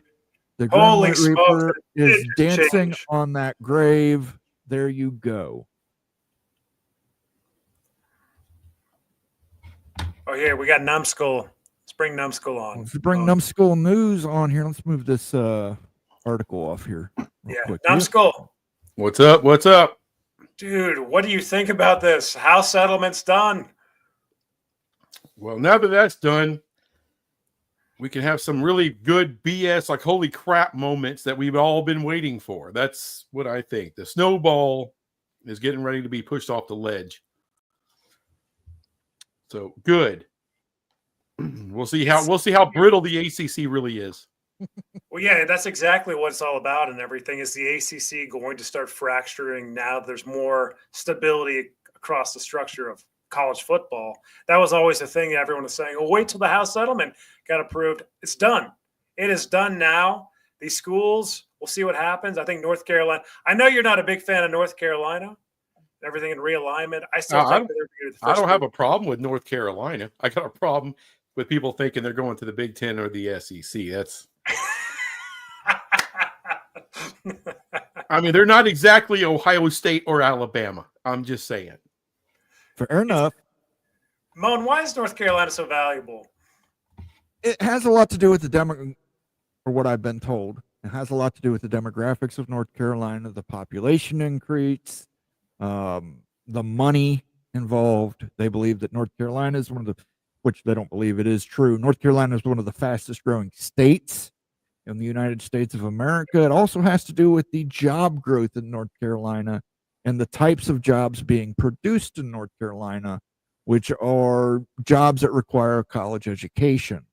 So, like I said, I've got a friend moved from Ohio to North Carolina to take a job there. He's very happy there. They've got a lot of population growth in North Carolina. And the same is true, as I've told you before, about Georgia Tech and Atlanta. Atlanta's got a lot of job growth in the suburbs, high-paying college education jobs. So that's probably why. Numbskull, the problem is the steps. No, I'm sorry. Go ahead. With the House settlement, what do you think is going to happen next? Like, what do you think this is going to change the game for anything, like as far as how we see collectives run or how we see realignment? What do you think is the biggest shoe to drop here in like the next, say, 90 days? The Deloitte thing is going to be interesting, how that's going to work. I know the SEC and the Big Ten wanted everyone to sign a piece of paper saying you can't sue anybody. Was that what it was? Yeah. Well, there's going to be a court battle with that, I'm sure. I don't think they're kicking Tennessee out. I just have a feeling they're not going to kick Tennessee out. Yeah, that's going to be interesting in how that's going to work and who's going to agree to sign the piece of paper. Don't know how that's going to work. But a big thing that's kind of interesting, and I think Flugar's been touching on it, which is Big 12 ACC schools talking to Smash Capital together. Now, I don't believe in they're going to have the biggest brands come together BS. Because, Florida State, Clemson, Miami, I mean, how, they going to sign up for 10 years? I don't think they are, and whatever 16 schools you get, that's still not going to be equitable to the Big Ten or the SEC. They're not going to get that kind of a paycheck. Therefore, just like what happened in the Pac with Oregon and Washington, they weren't going to commit long-term. They knew they can get into the Big Ten. It may take some time, may not, whatever, but they were not going to commit, especially to Apple TV, for that long. So that kind of doomed them. So with Smash Capital, they're interested in like a big Super League. So I think you got to start thinking in terms of that. Plus, you got the Big 12 who just backed out of all the private capital discussions, Redbird and everybody else. That's strange because, Brett Yormark's been on fire with that. Several other schools in the Big 12 are on fire with that. So for them to just ease off and, we're good. That's weird. That's weird. It seems like there was like different private capital deals the Big 12 were looking at. We know that for a fact, actually. And the Redbird deal was the one that got most of the momentum. This is relevant to the House settlement because everything was waiting on the House settlement to get done before you consider private capital and stuff. So the Redbird deal is more of a structure where you're not selling ownership in the Big 12 conference. You're sharing a revenue stream or slicing a new revenue stream like naming rights. I still think that can get done. But the Big 12 is not going to be selling a portion of the conference. And the big issue, like you said before, Numbskull, is really, will schools like TCU, like Utah, are you going to sign up for the Big 12? Are you going to double down, sign another Gore-like contract to be in this conference for the long haul? Or are you still hoping for a backdoor outside invite to the Big 10 or the SEC? That's always the risk for the Big 12. You got to commit fully and everything. It's the best thing for the conference. But do you think that the Big 12 can get there? Well, to me, no one in the Big 12 has an invite on the table. Not one school. And they probably likely will never have an invite on the table. Bowen, you should know this. Your conference isn't going to grow to 30 freaking teams. All right, that they have not 30. No. They may grow by 2. And if they only grow by 2, the Big Ten's fine for decades upon decades upon decades. They'll be fine. We all know this. This is all fan fiction crap when you start talking about a gigantic expanded Big Ten. It's fan fiction.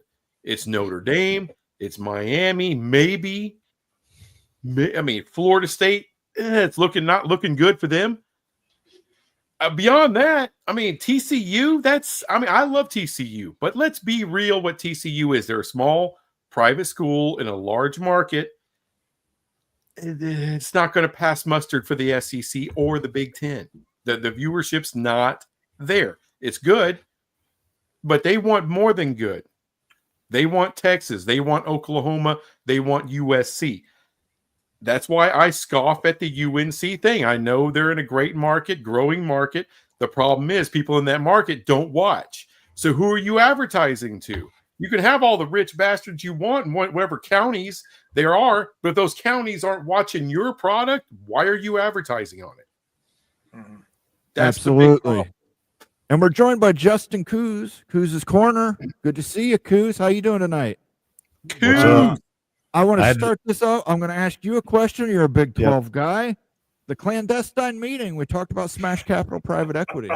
Do you think it has anything to do with the clandestine meeting between ACC and Big 12 schools that we heard about last week? Yes. Okay. I do. I do. I don't know why else it would be clandestine unless it was something that only a select group of schools was doing. Now, whether is that select group of schools 10 schools? Is it 6 schools? Is it 12? Who knows? I've heard different theories on that, but yeah, I definitely think there's something brewing. I think there are certain schools in those conferences that want private capital, and I think there are some who probably don't. And I think the ones who do are probably like, okay, let's see if we can do something on our own here. That's my opinion, but I could be wrong. No problem. Let me put this up here real quick because it just came across. Sam C. Ehrlich, who is a member of our consigliaries group here, College Football Mafia, put one interesting thing so far. She's finding that it's unclear whether the revenue sharing cap is violative of antitrust law. But there isn't enough information, so she's not making a ruling in that regard either way. But since there isn't enough info, she says it doesn't matter. So you get that hand grenade lobbed in there as well, that she's not going to make a decision on whether or not it violates antitrust law or not. So why even put that tweet out? I don't know what it means, but it could mean this. Well, no crap, Sherlock. She doesn't know what it means, so she's not going to make a ruling on it. So These more lawsuits. More lawsuits. Yeah, oh yeah, they're coming. 8 a.m. Monday morning. There will be a folders handed in to the attorneys. Phones will be ringing off the hook, man. billable hours are undefeated, gentlemen. Absolutely. So let's talk about the ramifications a little bit more of the House settlement getting approved. And Kuz, you were talking about this. Numbskull was kind of hinting at it too. But the clandestine secret meetings amongst Big 12, ACC, like what do you think that actually means? Do you think that there's actually a pull to pull away and start a best of the rest? Is that what it means, or where's this pointing to? You asking me or Numbskull? I'm asking you first, then Numbskull after. Okay. I think it's just everybody trying to explore all options is what I think it is. I don't know if anything will actually come from it. I think that they're just looking at all options have to be on the table because you don't know what's coming, especially now that we know, and now that they know that the House settlement is approved. Hopefully that'll help clear the way for some stuff to happen if there's anything, was going to happen. But I just think it was exploration. Let's look at all options, see what's out there. Doesn't hurt to have the meetings, have the calls, and see what comes from it. Numbskull. I'm going to say the word. I'm just going to say it. The M word. Merger. I've been talking merger for a long damn time. I'd love to see it, but I just don't think it's going to happen. Anything's possible. ACC schools without Florida State, Clemson, and Miami going to be just a little bit desperate. And the Big 12 with Smash Capital, there's a lot of power when you got all these schools, all this content, everybody negotiating together. So in the ACC, how do you get everybody out of your grant of rights? Dissolve the conference. Why do that? You're leaving all kinds of money on the table. Smash Capital makes you whole. Makes a little bit of sense there. I don't think it works without those top brands anyway, just to be frank. Well, like I said, you still have quality markets in there. You're in Atlanta, you're in New York, That's fair. You're Virginia. in Boston, Virginia. May get Virginia or North Carolina schools, because none of them are going to go anywhere because the politicians don't know jack about football, and they're not going to let UNC just walk off. I'll be honest. I think there's a good chance Florida State and Clemson doesn't land in the SEC or Big Ten.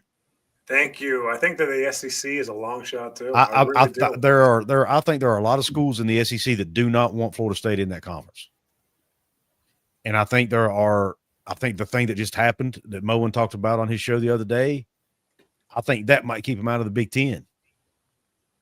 So what else? So I think that's where this potentially new league could potentially happen, because Florida State, I don't think it's going to be happy with status quo. Well, they can keep their ass in the ACC. I don't know. Whoever wants to bail on the Big 12, go. Bye. See you later. Everyone's replaceable here. Well, I don't. I think it'll be a somewhere to large go. number of schools if that happens. I think you're looking at 8 to 10 schools that could potentially leave if they decide to do a deal with Smash Capital. You could see a 20 to 24 team conference form potentially. But a deal with Smash Capital ain't going to work if you can't get a media partner to give you enough money. And why would you give? Oh, they're not going to do it if they don't have the media partner already lined up. The Pac-12 couldn't get something lined up. They had Oregon and Washington already on board, but they really weren't on board. That's the problem. Florida State, Clemson ain't going to be on board long term. But here's the thing: if the ACC and Big 12 break up because they lose so many teams, the TV networks just lost inventory. The new conference would take up that inventory, and it would but they won't lose inventory if they don't give them a media deal. They're not going to give a media deal. They would get the media deal that would have went to the Big 12 or ACC before, potentially. That's what and with more, but they would have more partners, because then that would open the door for people like Netflix and Apple and Amazon. Maybe TNT gets more involved now that they don't have the NBA. That's what I think. I just don't see that as stable. I just don't see it as stable when your top brands can always get picked off and they won't commit long term, because they would have to commit long term to make it happen. I mean, If I'm Florida State, I'm not committing long term to any of that. Why? I'm betting that I'm going to get into one of those two. I don't think they're. I don't know that they're going to. Well, At this if point. I'm him, I'm betting on it. Let's get to one more comment here, and then we'll wind it down here. And so, I want to grab one more comment. Oh, wow, you guys have been on for 2 hours. Holy crap! Yeah, I realize that. Long-winded people. Here we go. All right, you got any comments, Moan? Oh, I thought you were going to pull up a comment. You said, let's get to one more comment. My bad here. I'm sitting here chugging down the last cocktail. Finish your drinks here. Absolutely. Yeah, there's going to be a lot more of this to cover, guys. We're probably going to have Mowing After Dark on Sunday will definitely be. Nate's on vacation next week, but we're going to have shows. We're going to have shows, guys. I absolutely promise you. Let's see. FSU is like a mini Texas without the weight. FSU won't be a bigger problem than the ass horns. Gee. Okay. Gee. Sergeant Pickle says, I worry that private equity is mortgaging your future to survive in the present for the Big 12 and the ACC. If you give a part of your conference up. Like that's the thing. It's like under like some of the structures, it's true, but not under all of them. Well, here's the thing. And I don't understand how this would work. If you're like Ohio State's a public university of the state of Ohio, how can you give up part of a public university? You don't do it at the university level, but you can do it at the Big Ten level. Because the Big Ten, right? You can give up a part of the conference, but what are you giving up as part of the conference? I mean, what are you really giving up? What do you own other than the trademarks that are owned by the Big Ten Conference? Nothing. There's just other ways to make money off your teams. Okay. So, yeah. I guess. I actually think the university level could potentially work if you do it. It would have to be.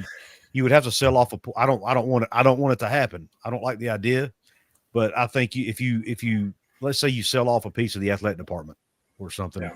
Or partner, where the private equity firm is in charge of selling your merch or maybe getting, ad deals, things like that. You can make something like that work, but but I don't know how much money that would bring in, though. I mean, you're talking about cents on the dollar compared to what's out there now. All right, rapid fire here. Numbskull, P4 breakaway, is it inevitable? No. Moan. No, absolutely not. Goose. Nope, not inevitable. Not inevitable either. Mona, will you close us out? Absolutely will. Ryan Day, beard dye $9.99 coming soon. I'll pay for it, Ryan. Just give me a call. We'll take a little bit out of the stream money to go ahead and pay for that beard dye, Ryan. I appreciate you winning the national championship. Numbskull News. Come on. Numbskull News, tell them where they can find you at, dude. You're one of the funniest motherfuckers on YouTube. You find me in hell where I'm going to send all of you. No, you can find me on YouTube, on X. That's it. I don't care about nothing else. I'm not on TikTok, so forget that. Cooz's Corner, one of my favorite shows to watch on Twitter and YouTube. Coos, tell them where they can find you at. I am on Cooz's Corner on YouTube, Coos206 on X, Cooz's Corner on Instagram and TikTok, which I don't get on a ton, but I am there. All right. And Facebook. There you go. Facebook as well. You can find myself and Wild Ute at the Wild Ute on Twitter, at Mowing After Dark on Twitter. You can find me on YouTube this Sunday at 8 p.m. Myself and Rock and Rant. We will be covering this. Stay tuned to our Twitter channel at the CFB Mafia. Just stay tuned to figure out what we're doing this week. It's going to be crazy. I want to thank everybody for coming out.